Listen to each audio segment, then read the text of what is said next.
A really good welcome to all of you for joining us here today for what is a very important, relevant, and close to our hearts talk titled Deconstructing the Kumbh Mela. I welcome both our speakers, Madam Sujata Saunik. I know you're extremely busy, and I really appreciate the time you have given up to be with us, but you have the first-hand experience and knowledge about what we want to listen to today. And a very, very warm welcome to you on behalf of the Chairman, Trustees of the CSMVS, the Director General, Mr. Sabyasachi Mukherjee, on behalf of my committee at the Museum Society of Bombay, our guests and friends who have joined us today, and on my own behalf, I welcome you, and I welcome an old friend of the Museum Society, Vithal Nadkarni. Thank you very, very much for being with us today. We greatly appreciate. I know there's been a lot of work in getting this presentation together, and I thank you and your entire team for being part of our team today, and we're looking forward to this presentation. A few words about our speakers for today.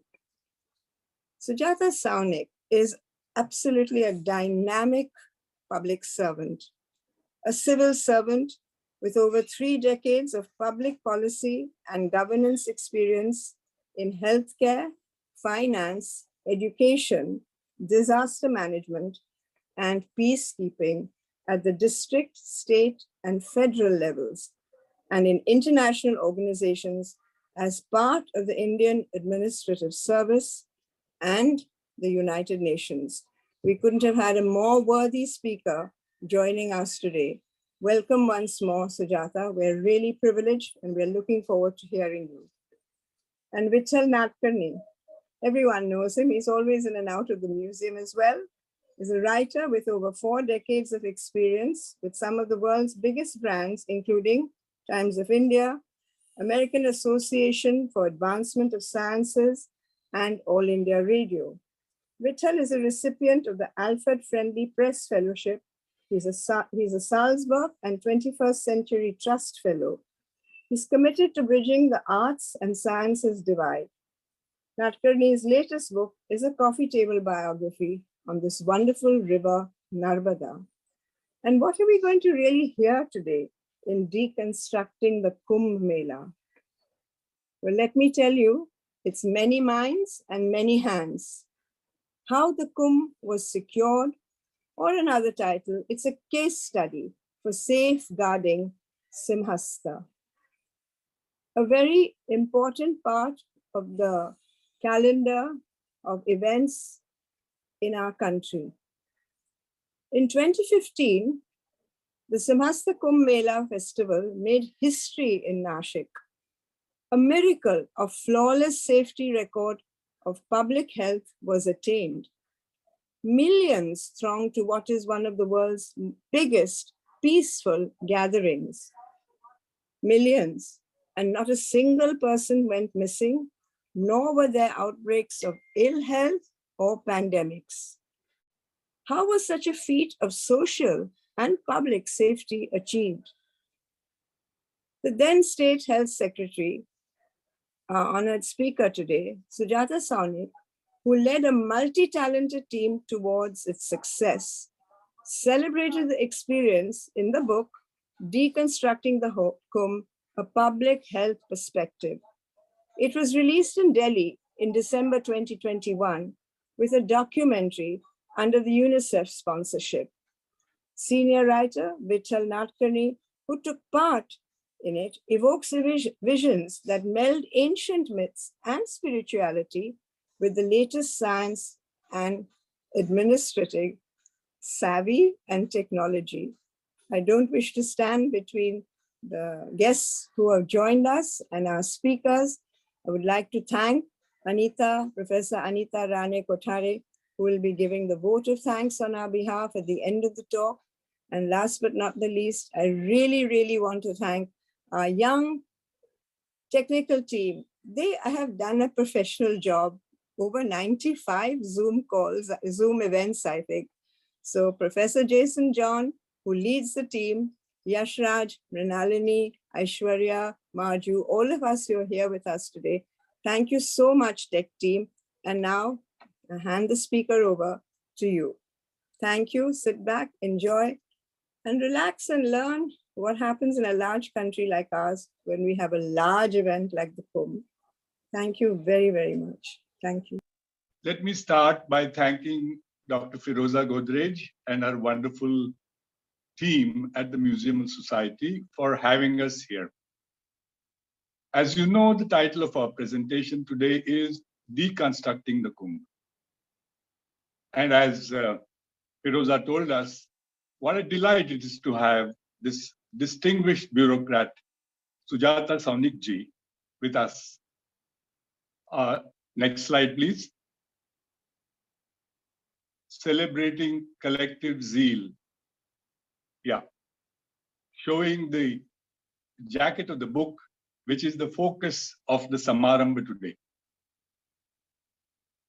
As you can see from this slide, the feat of how an uneventful or peaceful Kumbh was held has been detailed in this tome, produced for the government of Maharashtra with SOPs and other fascinating insights for future planners under a UNICEF sponsorship. Here is the book, if you are able to see it additionally on screen with me. Next slide, please. On my part, as the former science editor of the Times of India Group, who was honored to be associated with this book as a scribe, I shall today attempt to elucidate the Kumbh phenomenon in socio-cultural or even philosophical terms. Now, what does the Kumbh tell us about our nation, about our people, about our fears, about our hopes, and above all, about our collective aspirations? I submit what really drives what is unarguably the world's greatest, quote unquote, peaceful pilgrimage phenomenon is, next slide, please, the thirst for Amrit. If the Kumbh Mela is in the Guinness Book of Records for its numbers and the myriads of challenges that it poses, it is probably because the pilgrimage is driven by what the Mahabharata famously calls the world's greatest wonder, namely humanity's thirst for immortality in the face of certain and inevitable death for every individual who is ever born. And I can do no better than to quote the original verse attributed to Yudhishthira in a beautiful chapter called Yaksha Prashna. And Yudhishthira is asked, what is the world's greatest wonder? And what he says is, Ahani ahani bhutani gachanti yamalayam shesham stavaram nityam kim ascharyam ataparam. What can be a greater wonder than the thirst for immortality for those who remain every day after so many pass over to the house of Yama? Next slide, please. The Kumbh therefore echoes a primeval quest.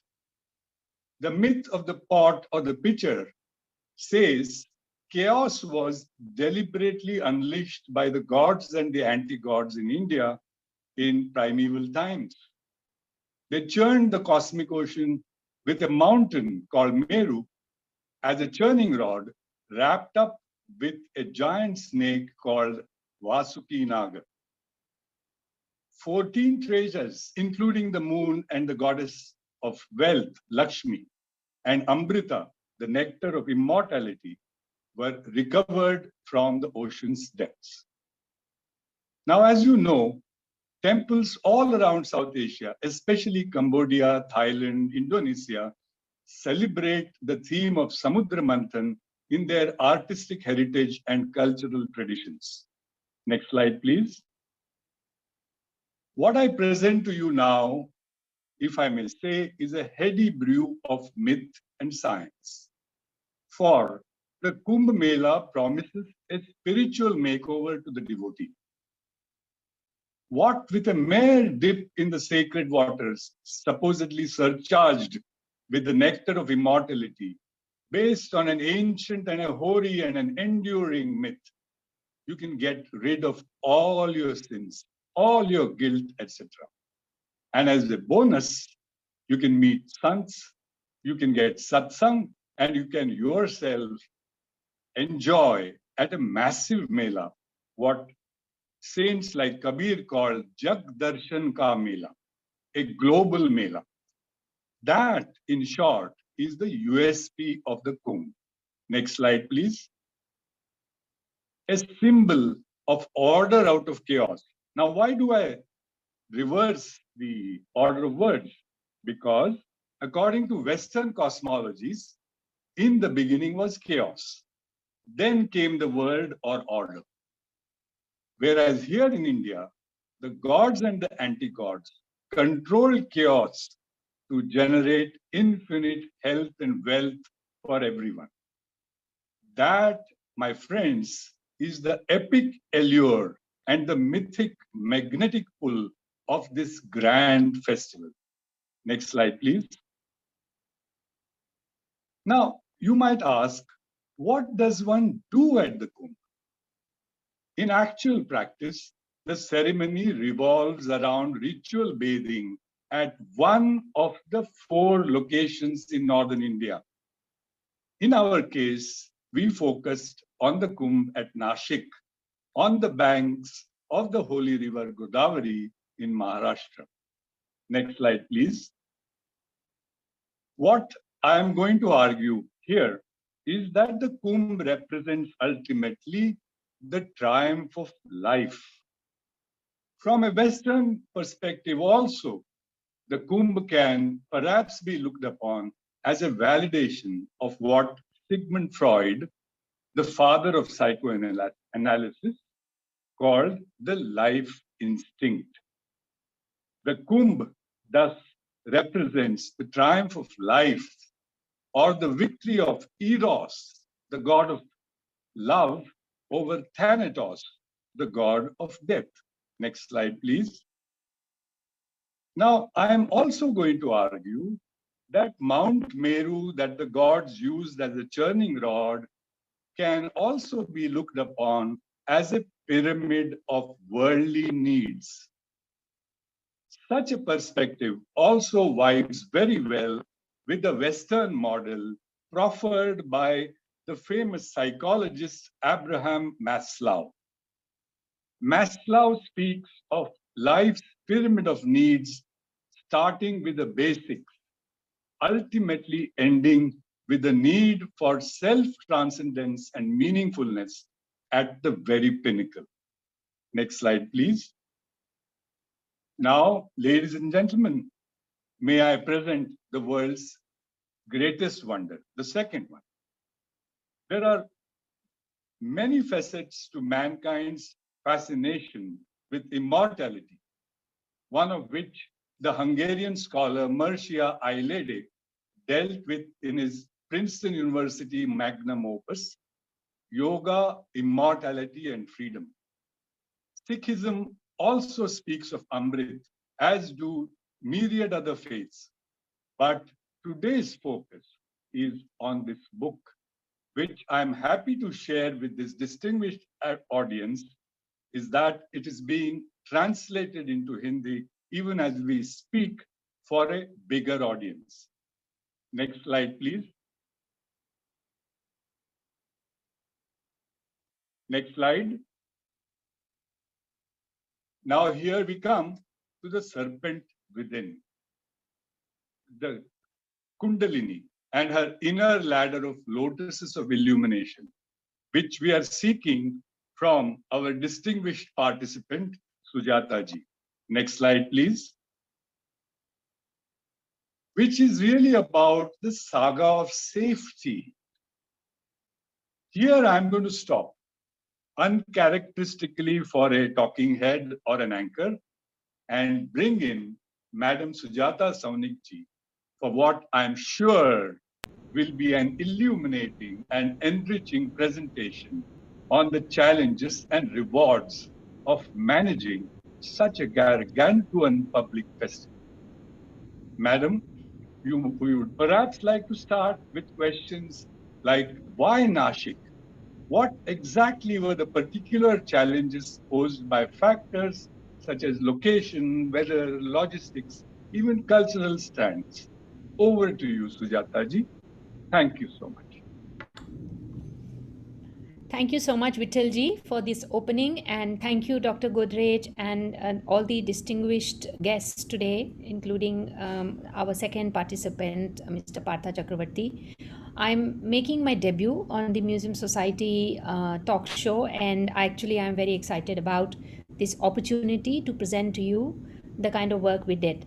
So some of the questions that may come up are, why are we talking about a Kumbh in Nashik and Trimbakeshwar in 2022 when it actually happened in 2015? And the other question that has been just asked to me is, what is the importance of Nashik, and what is it that we are trying to say? So I will just give a brief introduction before I open my slides, which is that Kumbh is the Kumbh in Maharashtra happens only in Nashik. So there is no other location where it happens. And it is in the holy twin cities of Nashik and Trimbakeshwar. And it happens every 12 years. It is at the Ram Kund, where the river Godavari flows. On the ghats of that is where the Kumbh ritual bathing takes place. It can be on a personal level a very exciting adventure, and at a more professional level it is really a mammoth challenge. And at that time I was serving as the health secretary of the state, and it was my earnest desire and wish that we deliver a safe environment to the pilgrims who were congregating not only from all parts of India but also from outside India, and that they go back with happy memories of having spent time in their prayers and in their various rituals in a very safe environment. So this is the story I'm going to tell you about today. And so perhaps at this point I can request the first slide to be opened, please.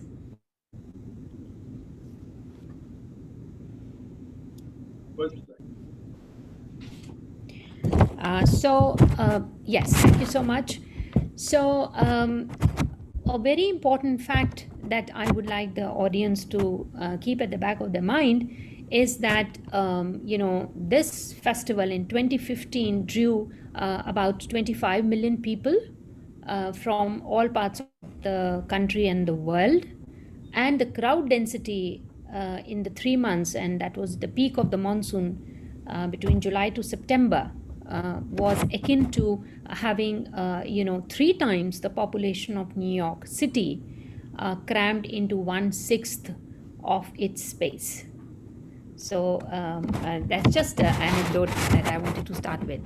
As Vithalji has already mentioned, the Kumbh Mela is one of the largest peaceful gatherings in the world, and is considered to be also the largest gathering for religious pilgrims.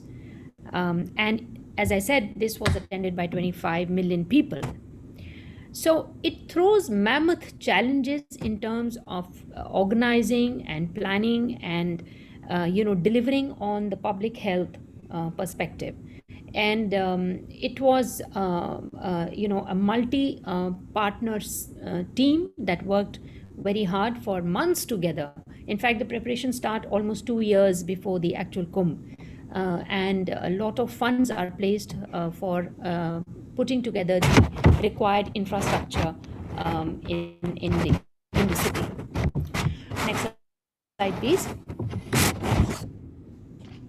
So I'm very excited to talk to you about, and here you can see just just a small snapshot of the kind of people and the density of people in that city during the morning and evening hours. Next slide, please.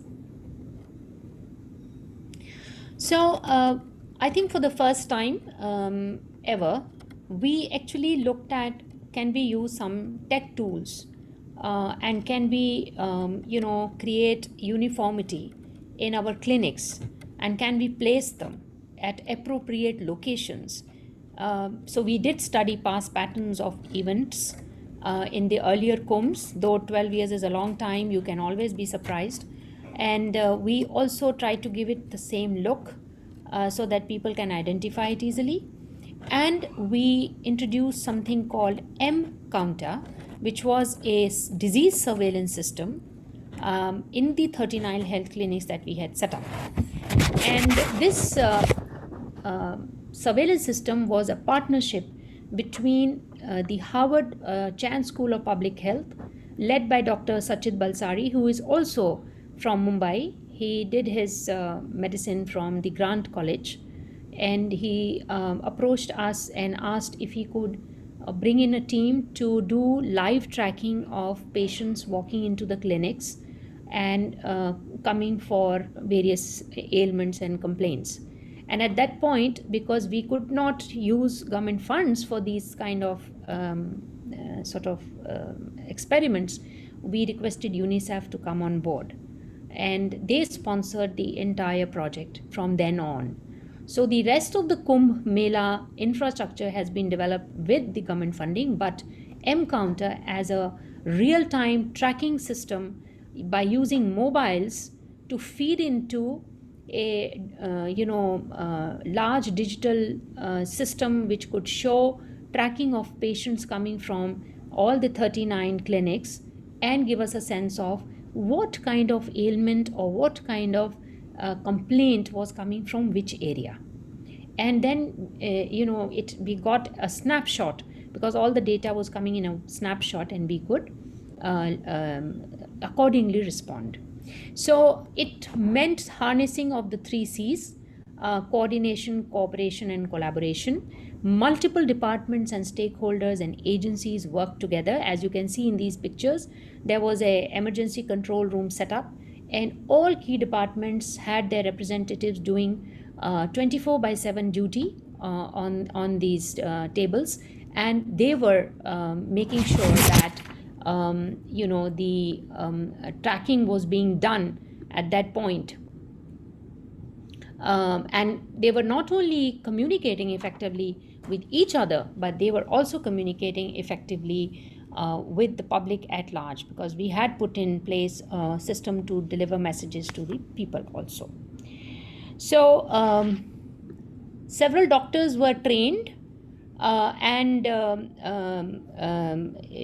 they were given these devices to sort of provide information which was being analyzed at the back end by a team of experts. And that is the crux of M Counter. I think it was one of the largest sort of use of a technical tool in a mega gathering. And almost 4,000 entries were being made per day.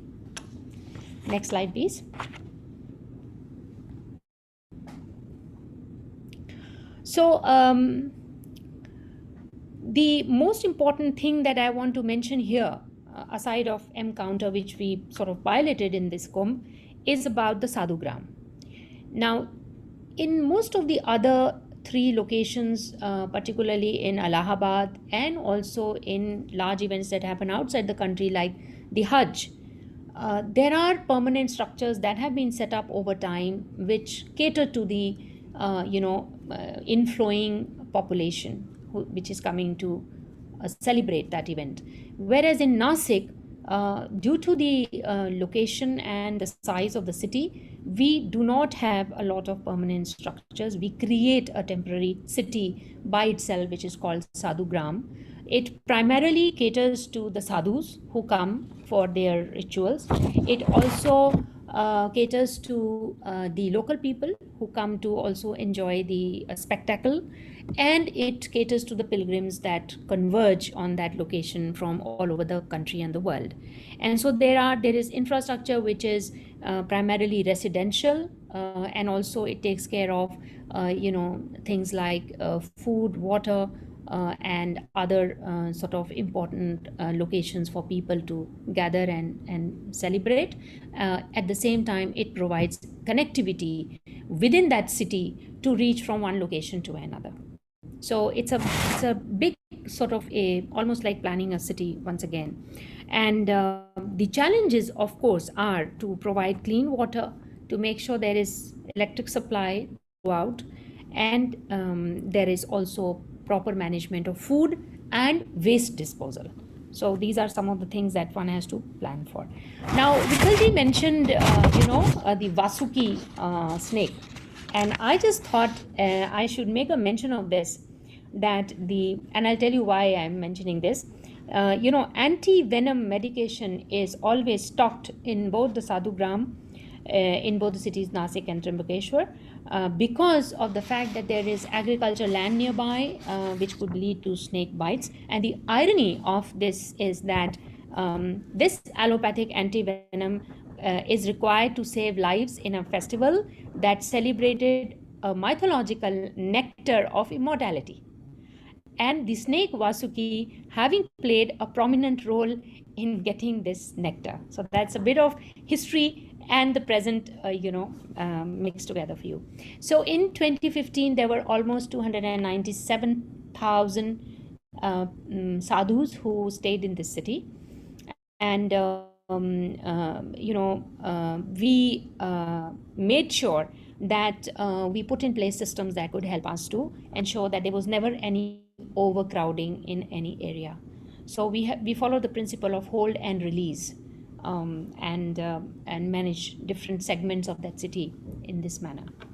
Next slide, please. The other thing that I feel is really a very interesting outcome of this whole exercise, when we are talking about manthan and we are talking about extracting amrit, well, the amrit for us in this whole exercise was what we managed to write down a standard operating procedure which can be used by anybody who is in charge of organizing a mega event, and we hope that it can be used anywhere in the world. This SOP is a very dynamic document. We worked on it post the COVID pandemic, and so it is also having that the protocols for management during a pandemic or an epidemic. It captures the key elements and it mentions the timelines which should be followed in order to meet the deadlines. And we have included procedures that can be implemented by any organizing committee for a mega event. So it's very easy to use. And apart from the SOP, which broadly covers organizing the event, we have special features of how to deal with issues concerning women, children, the elderly, and the differently abled. Because in any event, all kinds of people will come, and it's important that each one of them has an interesting and very satisfying experience. So the book that we are showing you here on your screens is a record of the entire journey. It has many more elements, but for today we will only mention these. And I am now very happy to hand over to our creative director, without whose hard work we could not have achieved this, and request Mr. Partha Chakravarti to tell his side of the story. And I would say that the book is available. Should anybody be interested, please reach out to us, and we shall be happy to share a copy with you. So thank you once again for listening to me, and over to you, Partha. Thank you, madam. And thank you, everybody who is attending this online session and listening to us. So can we see the slides?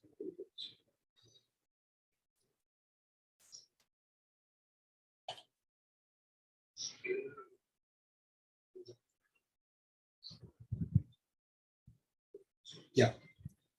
So yeah, I am Partha Chakravarti.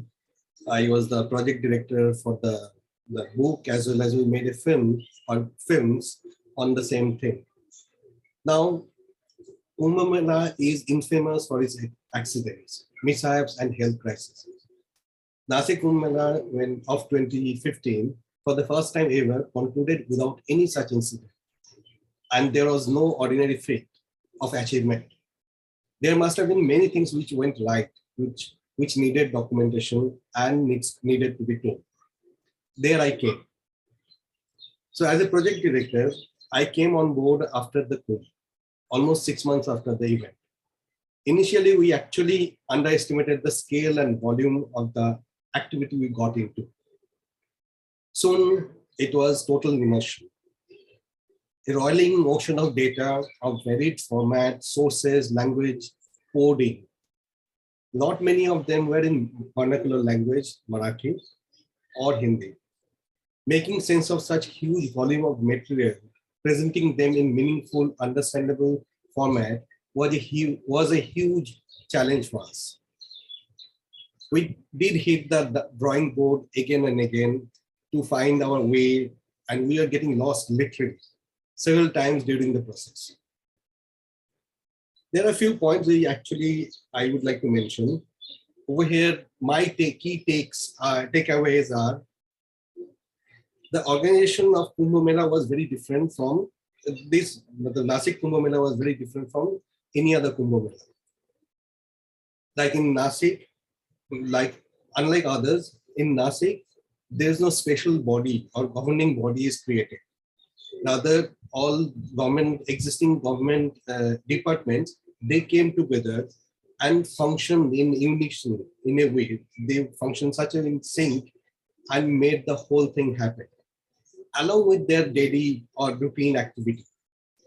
They worked almost 2 years before the Kumbh Mela actually started, and they functioned and made it happen.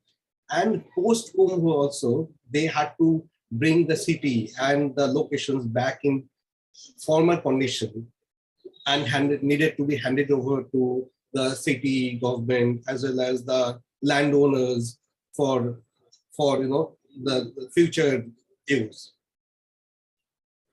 And the civil society actually participated hugely, almost in every activity. That itself was an inspiring story to tell. So for administration, save every soul was the motto of the administration. Though the book and the project investigates primarily around the public health perspective, which is essentially the curative side. But for the Kumbh, most amount of emphasis was given to the preventive aspect as well. Lots of new roads, new and wide roads, brilliant traffic management, crowd management, beautiful parks, ample availability of drinking waters, round the clock, sanitation, uninterrupted electric supply, everything contributed in preventing any untoward incident to take place. That was the achievement of Nashik, and which actually drove us to document and also tell this story today. Lastly, I must thank UNICEF, who constantly supported and encouraged us all throughout the journey, not only in this project while documenting it, but as Madam said, that during the implementation of Encounter, the UNICEF is the organization who actually supported, who rolled such an unique system and make the health function so efficiently, managed so efficiently during that event. So though UNICEF primary interest was largely driven by public health perspectives and protection of children, women, elderly, and differently able who were visiting the Mela, but I'm sure they have contributed much larger and greater cause in general. So it was an amazing journey for all of us, and it is something very interesting to talk about always. Thank you.